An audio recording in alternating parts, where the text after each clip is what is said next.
Imagine waking up one morning with the world seemingly unchanged, only to find that the invisible threads tying together the economies of North America are coming undone. Suddenly, your favorite chocolate bar costs a few dollars more, the pickup truck you've been saving for jumps in price, and the store shelves look a little emptier. News headlines scream about layoffs in factories, nervous investors, and political leaders exchanging sharp words.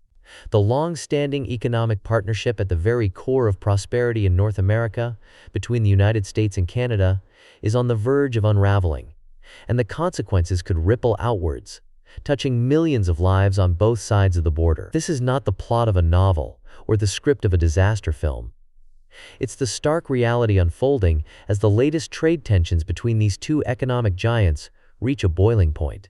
To truly grasp what's at stake, let's step back and understand the scale of the relationship. The United States and Canada are not just neighbors sharing the world's longest international border, spanning nearly 5,500 miles.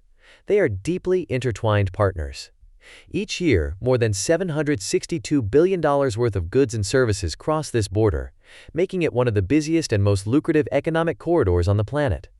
Imagine, every single day, over $2 billion in goods flow back and forth. Canada imports approximately $349 billion worth of American goods annually, while American companies ship over $400 billion worth of products north. This partnership is not just about the numbers. It's baked into your morning coffee, the car you drive, the device you're watching this video on, and even the food on your dinner table. The backbone of this cooperation is the United States-Mexico-Canada Agreement, or USMCA, a modern trade deal designed to replace the historic North American Free Trade Agreement. Signed in the year 2020 and entering into force in July of that year, the USMCA was celebrated as a blueprint for 21st century commerce. It set high standards for labor, digital trade, and environmental protections, while preserving the principle that goods and services should flow smoothly across North America. For countless businesses, farmers, and workers, this agreement isn't just policy. It's the rulebook enabling thousands of supply chains to function seamlessly. But beneath this picture of unity, old disputes have been festering for years. Chief among them is a battle as old as the partnership itself: dairy. Canada, with its system of supply management for dairy, eggs, and poultry, tightly controls production levels and sets tariffs on foreign imports to protect its domestic farmers. While this ensures stability and fair prices for Canadian producers, American exporters have long argued that these policies constitute unfair barriers to trade. The United States wants greater access to Canadian dairy markets, while Canada insists on defending its family farms from what it sees as aggressive foreign competition. This push and pull over dairy has been the trigger for rounds of heated negotiations, legal challenges, and, at times, threats of economic retaliation. The latest episode in this saga exploded into public view recently. Former President Donald Trump, now again a powerful political figure, issued a blunt threat. Unless Canada takes more decisive action to crack down on the cross-border flow of fentanyl, a synthetic opioid blamed for thousands of overdose deaths in North America, and reconsiders what he called extraordinary tariffs on American dairy, he will raise tariffs on Canadian imports from the current rate of 25% to a whopping 35%. This threat, delivered in a direct letter to Canadian Prime Minister Mark Carney and widely shared across social media, instantly sent shockwaves through markets and government offices alike. The message was clear: cooperate or face economic pain. For Canada, the threat is existential. History offers a sobering preview of what happens when tariffs rise between these two partners. During previous disputes, such as the so-called tariff wars of the late 2010s, steep American tariffs on steel and aluminum led to the loss of thousands of jobs in Canadian manufacturing, particularly in Ontario and Quebec, the industrial heartlands. Entire towns built around auto plants or metalworks watched as orders dried up and layoffs mounted. Julia Webster, a leading trade lawyer based in Toronto, recently warned, "A tariff-free U.S.-Canada trading relationship appears unlikely given current disputes." For the companies she advises, the threat of tariffs is not just a headline.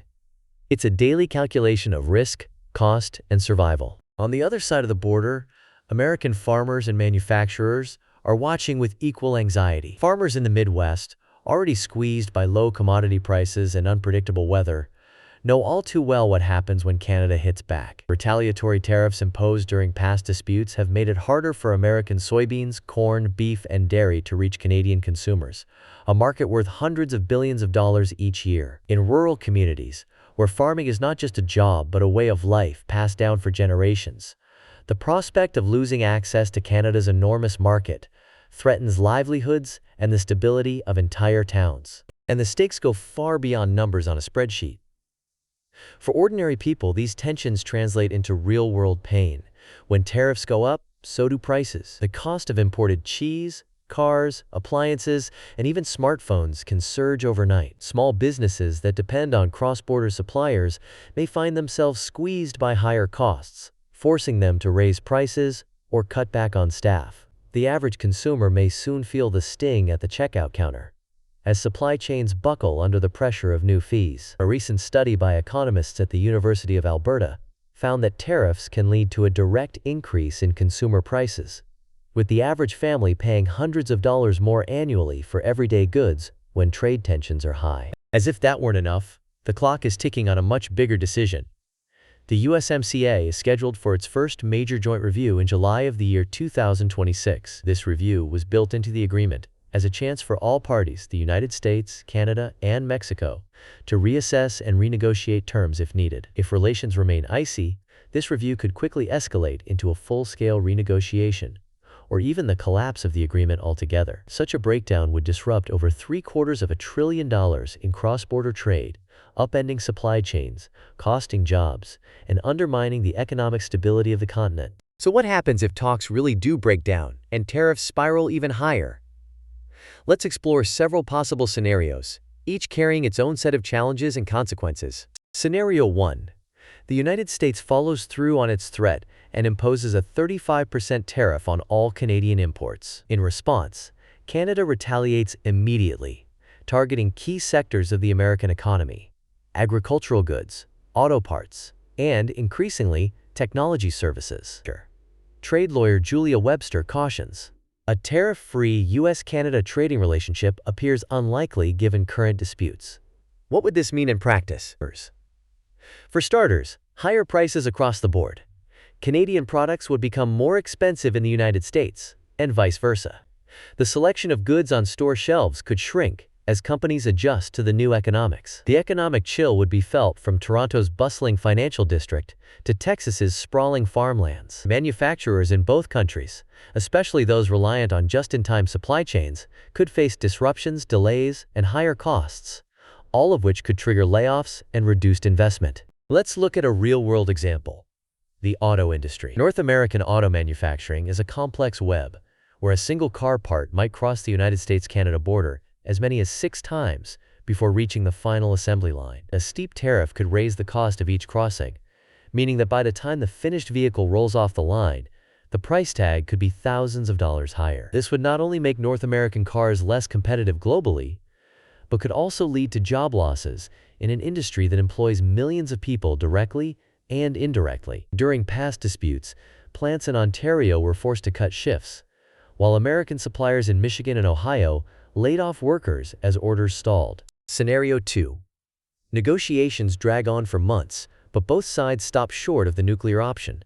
Instead, the uncertainty acts as a slow poison. Canadian factories, especially in the manufacturing-heavy provinces of Ontario and Quebec, face a gradual squeeze as orders from American companies dwindle. Economists project that, under protracted uncertainty, the manufacturing sector in Canada could lose tens of thousands of jobs, a devastating blow for communities already reeling from automation and global competition. Meanwhile, American farmers, unable to break through Canadian dairy barriers, are shut out of a market worth hundreds of billions of dollars annually. Farm bankruptcies rise, and entire supply chains, from seed companies to transportation networks, feel the strain. And then there's the wild card: the fate of the USMCA itself. With the agreement up for review in July 2026, a period of deep mistrust could turn what was meant to be a routine check-in into an all-out renegotiation battle. There is precedent for this.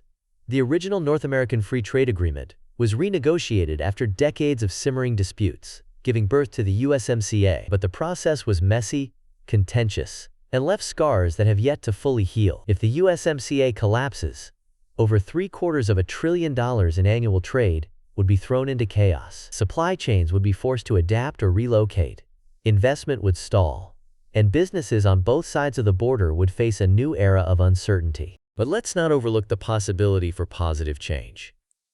History shows that crises often force countries to confront hard truths and adapt. In the face of new tariffs, Canada could accelerate efforts to liberalize internal trade between its provinces, a long-standing challenge that has made it easier for Canadian businesses to trade with the United States than with each other. By reducing these internal barriers, Canada could strengthen its own domestic market and become more resilient to external shocks. Infrastructure investments, such as expanding port capacity on the Atlantic and Pacific coasts, could help Canadian exporters pivot to growing markets in Europe and Asia. In fact, during previous trade disputes, Canadian companies have already begun exploring new opportunities in the European Union under the Comprehensive Economic and Trade Agreement, as well as in rapidly growing Asian economies. American companies, too, face a call to action. The threat of tariffs and disrupted supply chains is a wake-up call to innovate. Businesses may accelerate the adoption of advanced manufacturing technologies, such as robotics, artificial intelligence, and automation, to offset higher costs. Supply chains, once built for efficiency, may be restructured for resilience, with more suppliers sourced domestically or from regions considered politically stable. The United States could also use this moment to invest in its own infrastructure, streamline regulatory processes, and incentivize businesses to stay competitive in a more uncertain global environment. Let's bring these scenarios closer to home. If you're a business owner, now is the time to review your supply chains with a critical eye. Where are your suppliers based? Are there alternatives within your country or in friendly markets? Hedging against price swings through forward contracts or commodity futures could help smooth out volatility. Diversifying your customer base, both at home and abroad, is more important than ever.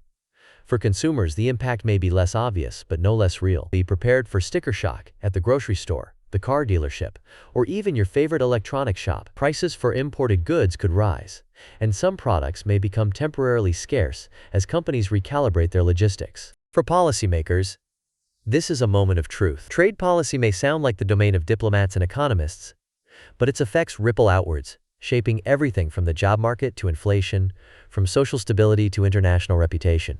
Decisions made in backrooms today will determine the prosperity or hardship experienced by millions tomorrow. Voters and engaged citizens should pay close attention, asking tough questions about the direction of trade policy, the balance between protecting domestic industries and promoting open markets, and the kinds of partnerships that will define the next decade. Let's not forget an important lesson. Economic ties are like a spider web. Pull on one thread, whether it's dairy tariffs, fentanyl exports, or another seemingly narrow issue, and the vibrations are felt across the entire web. The healthier and more cooperative that web, the stronger and more prosperous the entire community grows. But the more tangled and fraught it becomes, the greater the risk to everyone involved. In the global economy, no country is an island, especially not neighbors as closely linked as the United States and Canada. If the worst-case scenario unfolds, negotiations collapse, tariffs soar to new heights, and retaliatory measures spread, no one truly wins. Jobs vanish as factories close or relocate. Prices rise, straining household budgets. Investment dries up, and the trust built over decades of cooperation erodes. It's a lesson history has taught time and again.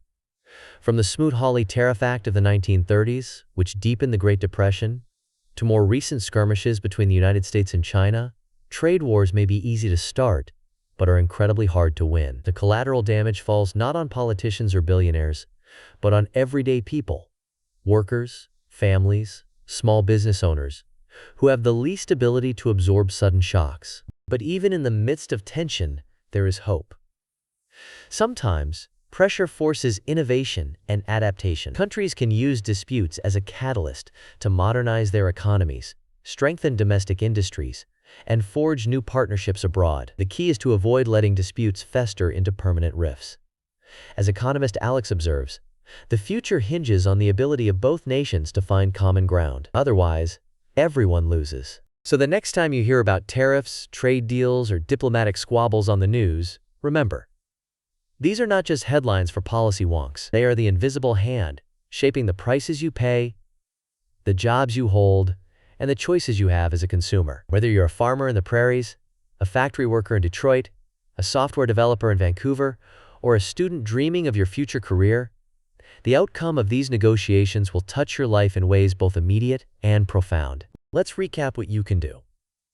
If you run a business, diversify your suppliers, build in redundancies, and stay informed about policy changes. If you're a consumer, educate yourself about where your products come from and be ready for some short-term volatility. As a citizen, engage with your representatives. Demand transparency and accountability in trade negotiations. And above all, remember that cooperation, not confrontation, has always been the foundation of North America's prosperity. So will the United States and Canada find a path back to partnership? Or are we entering a new era of rivalry and economic friction? The answer is still unwritten, but you can be certain that what happens next will shape the destiny of an entire continent. If you found this breakdown valuable, don't forget to hit the like button, subscribe for more insights into global economics and technology, and leave a comment below. Do you believe the United States and Canada can overcome their differences and renew their alliance? Or are we witnessing the start of a deeper, longer-lasting trade war? Share your thoughts. We read every comment. Until next